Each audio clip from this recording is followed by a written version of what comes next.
Assalamualaikum warahmatullahi wabarakatuh. Selamat datang kembali di channel Kisah Warganet. Di kesempatan kali ini saya akan melanjutkan cerita yang berjudul Petaka Pesugihan Celana Dalam. Seperti apa kelanjutan ceritanya? Tanpa banyak basa-basi lagi, mari kita masuk ke ceritanya.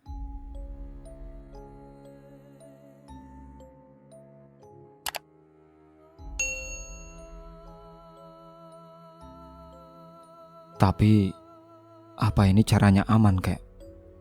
Tanya Amir yang masih diliputi keraguan. Sontak Abah Sukma langsung tertawa mengekeh. Sudah pasti aman atuh. Makanya kakek tawarkan ke Jang Amir. Sudah banyak orang yang kakek bantu. Dan sekarang mereka sudah hidup enak, punya banyak uang. Dan tidak ada lagi yang menghina mereka. Bahkan kini orang-orang yang sudah menghina mereka jadi bertekuk lutut. Tandas Abah Sukma. Tiba-tiba saja Amir merasa sedikit tersindir, karena selama ini itulah yang dia alami. Bahkan Bu Marlina ibu kandungnya pun ikut pula mengalami hal itu. Suatu hal yang membuktikan bahwa orang hanya menghargai ketika kita punya harta. Tanpa pikir panjang, Amir pun mau dan siap menyetujui semua persyaratan yang diminta oleh Abah Sukma.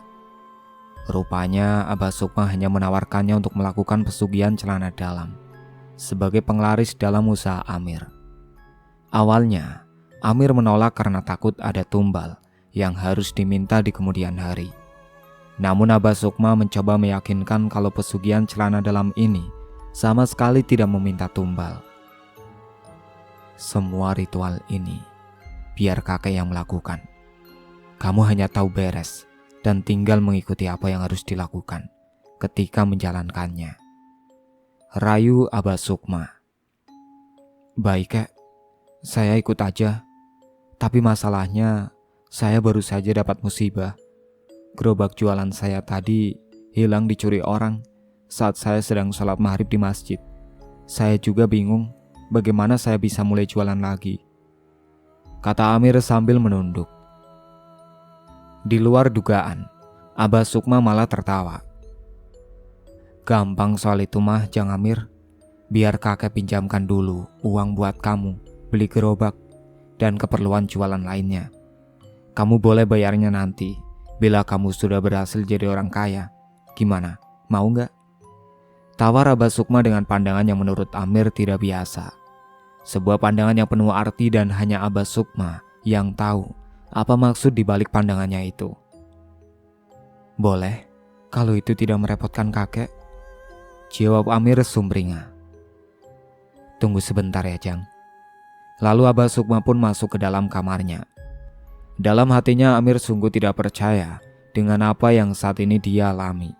Setelah dia berkali-kali ditimpa cobaan dan kemalangan yang sangat menguras emosi dan kesabarannya, tiba-tiba saja datang Abah Sukma yang menawarkannya solusi, bahkan mau meminjamkan sejumlah uang. Abah Sukma pun kembali dengan membawa sekepok uang lembaran 100 ribuan. Kemudian dia letakkan gepokan uang tersebut tepat di depan Amir. 20 juta apa cukup Jang? Tanya Abah Sukma dengan santai. Amir kaget karena baru kali ini dia ditawari pinjaman uang sebanyak itu.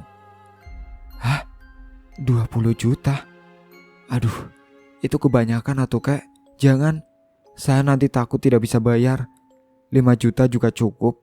Nanti saya mau cari gerobak yang second aja, biar harganya lebih miring, jawab Amir dengan gugup. Abah Sukma manggut-manggut. Tidak apa-apa, kamu ambil aja semuanya. Gampang nanti soal bayarnya mah. Kapanpun kamu punya uang boleh kamu bayar. Yang penting kamu harus ingat, jangan sampai lupa untuk memakai celana dalam yang sudah kamu pakai untuk ritual ini. Jangan dicuci dulu, terang Abah Sukma.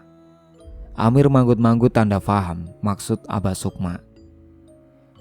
Nanti celana dalam yang bekas kamu pakai itu, kamu masukkan ke dalam air campuran untuk merebus bubur kacang hijau yang akan kamu jual. Gimana? Faham? Sambung Abah Sukma. Saya faham kek, jawab Amir singkat. Meski dalam hatinya dia sedikit merasa jijik karena membayangkannya. Tapi dia pun menepis semua perasaan jijik itu karena dia sudah pusing dengan semua cobaan hidup yang menderanya. Sebelum Amir pulang, tidak lupa Abah mengingatkan ketika ada seorang laki-laki yang badannya penuh bisul dan korengan. Jangan sampai Amir mengusirnya, karena itu adalah perwujudan jin yang nanti membantu melariskan usaha Amir. Ditambah lagi, Amir juga tidak boleh menyebut nama Tuhan dan beribadah. Kalau tidak, nanti semua ritual yang sudah dilakukan Abah Sukma untuk Amir bisa-bisa jadi gagal total. Amir yang sudah terperdaya oleh semua bujuk rayu dari Abah Sukma juga menyanggupi hal itu. Percuma selama ini kamu rajin sholat, mengaji, dan terus berdoa pada Tuhanmu. Tapi buktinya, kamu terus saja hidup dalam kemiskinan. Kamu dan ibumu terus hidup dalam hinaan. Lalu buat apa kamu sholat mengaji? Iya kan? Kamu sholat ke masjid malah dapat musibah. Tandas Abah Sukma. Dan entah kenapa dalam hatinya, diam-diam Amir membenarkan semua ucapan Abah Sukma tersebut. Setelah menerima uang pinjaman dari Abah Sukma, Amir pun bergegas pamit pulang. Dia tidak tega terlalu lama meninggalkan ibunya, terlalu lama menunggu kepulangannya. Amir heran, kenapa Abah Sukma begitu baik padanya. Bahkan dia suruh ambil bawa semua uang 20 juta itu, sekalian untuk membawa sang ibu berobat ke rumah sakit. Kamu kemana saja, nak? Ibu dari tadi menunggu kamu pulang, kata Bu Marlina ketika melihat Amir datang. Maafkan Amir, Bu. Tadi Amir ketemu teman di jalan, jadi kita ngobrol dulu, saut Amir berbohong. Lalu Bu Marlina celingukan ke arah depan teras kontrakan, seperti sedang mencari-cari sesuatu. Loh, gerobak jualanmu mana, Mir? Kok nggak ada? Tanya Bu Marlina. Amir terdiam sejenak. Dia tidak mau menambah beban pikiran ibunya. Kalau bicara sejujurnya, Amir pun terpaksa kembali berbohong. Gerobaknya tadi Amir jual, Bu. Habis udah butut, jelek, modelnya juga sudah ketinggalan zaman. Besok mau beli gerobak yang baru, kata Amir dengan sedikit rasa was-was, karena dia selama ini tidak biasa berbohong, apalagi membohongi ibunya. Bu Marlina manggut-manggut. Oh iya, ini Amir belikan martabak kesukaan ibu sama obat pereda rasa nyeri sementara. Besok Amir antar ibu diperiksa ke dokter ya, ucap Amir dengan lembut. Loh, kamu memangnya punya uang, Mir? Berobat ke dokter itu kan biayanya mahal, kata Bu Marlina yang merasa tidak enak hati karena tidak mau menambah beban di bau Amir. Amir hanya tersenyum. Tidak apa-apa, Ibu. Doain aja, semoga besok jualan Amir laris ya, Bu, pinta Amir. Bu Marlina tersenyum. Lalu Amir membimbing sang ibu masuk ke dalam rumah. Singkat cerita, Amir pun sudah mendapatkan gerobak baru yang jauh lebih bagus dan mahal dibanding gerobak lamanya yang dicuri tempo hari. Seperti biasa, subuh-subuh pulang dari pasar, Amir pun langsung merebus bubur kacang hijau dan membuat kuah kentalnya. Meski jijik, Amir tetap melaksanakan perintah Abah Sukma, yaitu memakai air rendaman celana dalam yang dia pakai. Kemudian dia campurkan air rendaman tersebut ke dalam air untuk merebus dan juga untuk membuat kuah kentalnya. Bu Marlina yang subuh-subuh pas azan subuh baru terbangun, langsung menyapa Amir. Kamu gak sholat subuh, Mir? Tanya Bu Marlina. Iya, Bu Marlina merasa heran. Biasanya setiap kali azan subuh berkumandang, Amir suka menyempatkan dulu ikut sholat subuh berjamaah di masjid dekat rumahnya. Tapi kali ini Amir malah tetap sibuk di dapur, mengaduk-aduk kacang hijau yang sedang direbus. Sebentar lagi, Bu. Lagi tanggung nih. Amir mencoba memberi alasan agar ibunya tidak curiga kalau Amir yang sudah terpengaruh akan ucapan Abah Sukma, mulai hari itu memutuskan untuk tidak akan menjalankan lagi ibadah seperti yang biasa dia lakukan. Biar ibu yang gantikan mengaduk-aduk bubur kacang hijaunya, kamu sholat subuh dulu sana, tawar Bu Marlina. Tapi Amir tetap menolak dengan alasan bajunya kotor, jadi nanti dia sholat subuhnya habis mandi. Awalnya Bu Marlina merasa sedikit heran, tidak biasanya Amir menolak bantuannya, Tapi Bu Marlina menepis jauh-jauh prasangka buruknya itu. Amir juga tidak kalah deg-degan. Iya, dia takut ibunya nanti sampai tahu kalau dia memakai rendaman celana dalam untuk campuran rebusan jualannya. Pagi-pagi sekali Amir sudah berkeliling menjual bubur kacang hijau. Tapi baru saja dia meninggalkan rumah kontrakan, tiba-tiba 2 orang ibu-ibu memanggilnya, mau membeli. Disusul para warga yang hendak mengantarkan anaknya ke TK, juga mampir dulu untuk menikmati semangkuk bubur kacang hijau jualan Amir. "Tumben, bubur kacang hijau kamu kok rasanya beda, Mir?" Celetuk seorang ibu-ibu yang sedang menikmati semangkuk bubur kacang hijau bersama ibu-ibu lainnya di bangku panjang yang disediakan Amir.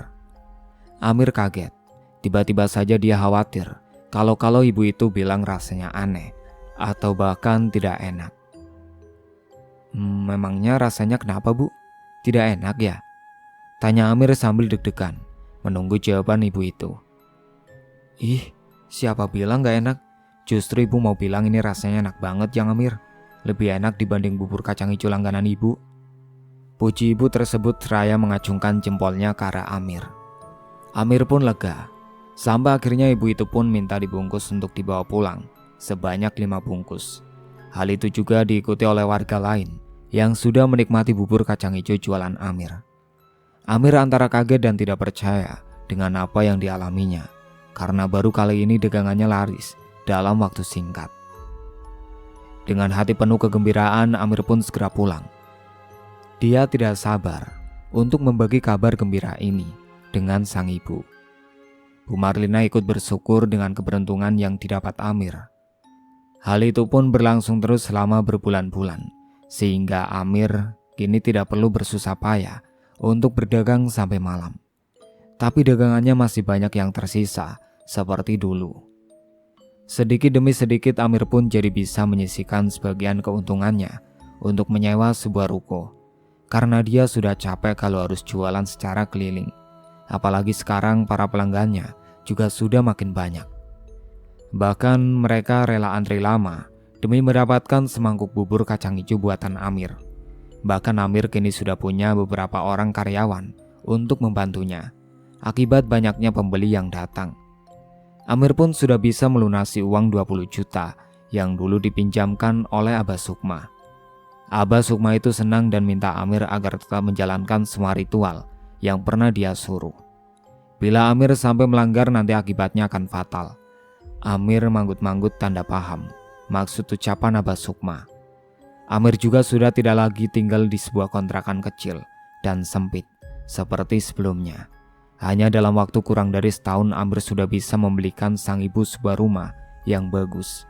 Ruko yang sebelumnya hanya Amir sewa, kini sudah dia beli. Bahkan Amir sudah memiliki 4 cabang dan rencananya akan membuka 2 cabang baru di luar kota. Sebuah mobil mewah juga kini sudah berhasil dimilikinya. Kesuksesan Amir ini rupanya juga sampai ke telinga Sari, gadis yang dulu pernah menolak cintanya dan juga dulu sering menghinanya. Tiba-tiba saja Sari datang mencarinya. Pada saat Amir baru saja selesai menggunting pita untuk pembukaan cabang keempat di kotanya. Amir yang dulu jelas jauh berbeda dengan Amir yang sekarang. Kali ini dengan semua limpahan materi yang dia miliki, Amir tidak akan membiarkan ada orang yang menghina, apalagi meremehkan dia dan ibunya lagi. Makanya, ketika Amir melihat kedatangan Sari yang dari kejauhan sudah senyum-senyum, sok ramah kepadanya, Amir hanya memandang sinis kepada gadis itu dan bersikap seolah-olah tidak mengenalnya. Semua itu karena Amir terlalu sakit hati atas semua perlakuan dan hinaan Sari dulu, ketika dia masih hidup miskin. Namun sepertinya Sari yang tidak peduli meski sudah dicuekin Amir, tetap mengejarnya. "Mir, Amir, masih ingat aku nggak?" kata Sari seraya sengaja makin mendekatkan tubuhnya ke Amir. Amir langsung menjauhkan tubuhnya dari Sari. Dia terlihat tidak nyaman melihat sikap agresif Sari.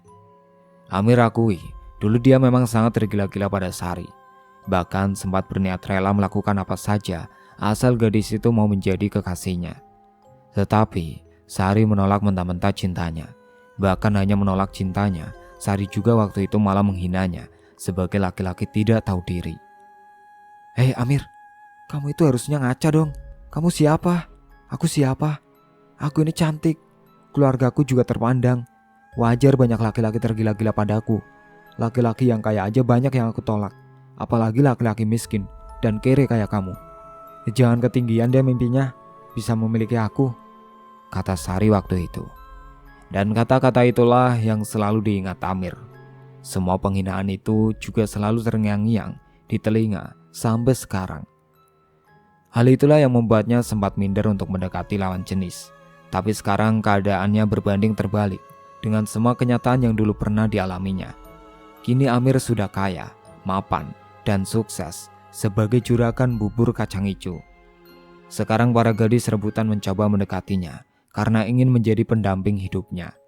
Tapi Amir masih belum merespon setiap perhatian yang diberikan oleh mereka. Amir yakin karena mereka mau menjadi pendampingnya, karena silau oleh harta yang dia miliki sekarang. Saya nggak kenal sama kamu, jadi sebaiknya kamu pergi dari sini, jawab Amir dengan ekspresi dingin. Sari sepertinya tidak terima dengan sikap Amir. Dia masih mencoba mengejar Amir seraya meminta maaf. Mir, jangan gitu dong. Aku tahu aku salah. Aku dulu suka menghina dan mengerendahin kamu. Maafin aku ya, aku nyesel, pinta Sari dengan wajah sendu. Oke, aku udah maafin semua kesalahan kamu. Puas. Sekarang silakan kamu keluar dari sini sebelum aku panggil security, jawab Amir dengan tegas. Amir tidak peduli, meski Sari terus memanggil-manggil memohon agar Amir mau memberinya kesempatan. Citra dan Raju juga rupanya ikut silau dengan kesuksesan Amir, tanpa merasa malu sedikit pun. Citra bersama Raju tiba-tiba datang ke rumah mewah Amir sambil membawa kedua anaknya. Nah, ini rumahnya Om Amir, Om kalian. Dia hebat loh, udah jadi pengusaha sukses. Mama pengen kalian juga nanti bisa kayak Om Amir ya, kata Citra kepada kedua anaknya saat datang bertamu ke rumah Amir.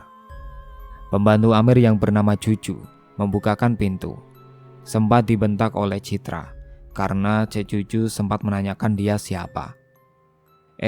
Kamu gak sopan ya? Saya ini kakak iparnya Amir dan suami saya ini kakaknya Amir. Kamu gak sopan ya kayak gitu? Sampai nanyain siapa saya? Ntar saya kasih tahu Amir bisa dipecat kamu, kata Citra dengan nada bicara yang pongah. Oh, maaf bu, saya nggak tahu, kata Cejuju seraya meminta maaf. Tapi Citra yang pada dasarnya memang suka sombong dan merendahkan orang lain, malah teriak-teriak memanggil Amir. Cepat, panggil Amir ke sini, biar saya adukan sikap nggak sopan kamu tadi, ancam Citra. Iya nih, baru jadi bebu aja kamu udah belagu, tambah Raju. Rupanya sifat Raju juga tidak jauh berbeda dengan istrinya. Raju baru mau mengakui Amir sebagai adiknya dan Bu Marlina sebagai ibunya setelah Amir berhasil meraih kesuksesan. Amir yang kebetulan sudah bersiap-siap untuk berangkat keluar kota untuk mengontrol cabang baru yang belum lama diresmikannya, merasa terganggu dengan kegaduhan dari balik pintu depan. Ada apa ini ribut-ribut, Cek? Tanya Amir ke Cek Juju seraya menghampirinya ke pintu depan. Ini Pak, Ibu dan Bapak ini tadi marah-marah ke saya gara-gara saya menanyakan siapa mereka dan apa keperluannya bertemu Pak Amir. Saya malah dimarahin dan diancam-ancam. Amir menatap tajam ke arah Citra dan Raju. Amir yang masih tidak bisa melupakan seperti apa perlakuan mereka kepadanya dulu di saat hidup melarat bersama sang ibu, hanya diam saja. Bahkan ketika Citra bersikap sorama dengan memanggil-manggil namanya, Amir tetap bersikap dingin. Amir, apa kabar? Hebat ya kamu sekarang, udah jadi orang sukses. Teteh ikut bangga dan bahagia loh. Amir malah pura-pura tidak mendengar, lalu meminta Cek Cucu menutup pintu. Tutup pintunya, Cek. Lain kali kalau ada yang datang ngaku-ngaku sebagai saudara saya, jangan disuruh masuk ya, pesan Amir seraya ngeloyor kembali masuk ke dalam rumah. Amir tidak memperdulikan suara Citra dan Raju yang terus manggil-manggil namanya. Suatu hari, Amir sedang pergi keluar kota karena tiba-tiba mendapat kabar kalau keempat ruko miliknya tiba-tiba terbakar hebat. Amir jelas heran kenapa semua itu bisa terjadi pada saat yang bersamaan. Belum selesai masalah, datang lagi masalah yang baru. Kali ini giliran 2 ruko cabang di luar kota yang tiba-tiba terbakar hebat.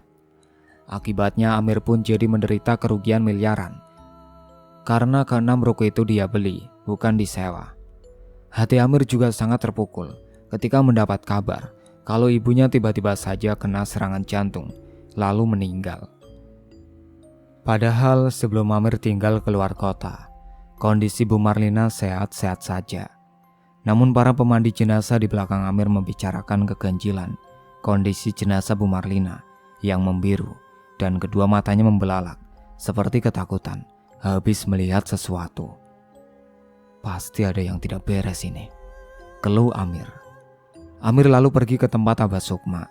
Anehnya dia sama sekali tidak menemukan gubuk tempat tinggal Abah Sukma tersebut.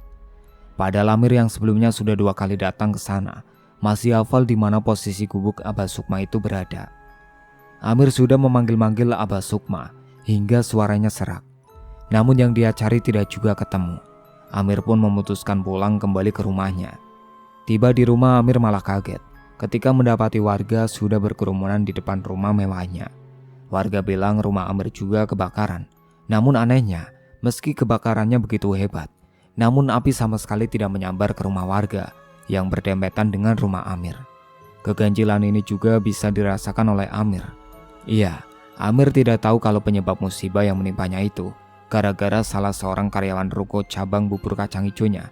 Pada malam hari, ketika ruko mau tutup, tiba-tiba kedatangan seorang pria bertelanjang dada dengan kondisi yang sangat menjijikan. Sekujur tubuhnya dipenuhi oleh bisul, borok, dan koreng yang menebarkan bau yang tidak sedap. Saking jijiknya, sang karyawan malah mengusirnya. Dia tidak tahu kalau itu adalah pantangan untuk pesugihan celana dalam yang dilakukan oleh sang majikan. Bahkan sudah diwanti-wanti oleh Abah Sukma. Amir merasa menyesal. Ibunya yang sangat dia sayangi melebihi apapun malah akhirnya meninggal karena dijadikan tumbal oleh jin perewangan Abah Sukma yang berwujud laki-laki korengan yang pernah mendatangi ruko Amir. Hal itu Amir ketahui dari Ustadz Rahman yang sempat didatangi arwah Bu Marlina yang terus minta tolong kepada Ustadz Rahman. Kondisi tubuhnya dirantai oleh sosok laki-laki tinggi besar yang berbulu lebat. Bu Marlina pun terus diseret dan dipukuli oleh sosok itu. Amir yang merasa frustasi dan tidak bisa menerima kenyataan juga merasa kecewa karena bersekutu dengan jin justru malah makin menghancurkan hidupnya serta membuat dia harus kehilangan sosok yang paling dicintainya, yaitu ibunya. Keesokan harinya ditemukan warga, tubuhnya sudah tergantung dengan seutas tali tambang menjerat lehernya di atas pohon pete milik salah seorang warga. Itulah akhir cerita yang berjudul Petaka Pesugihan Celana Dalam. Sekian dari saya. Wassalamualaikum warahmatullahi wabarakatuh.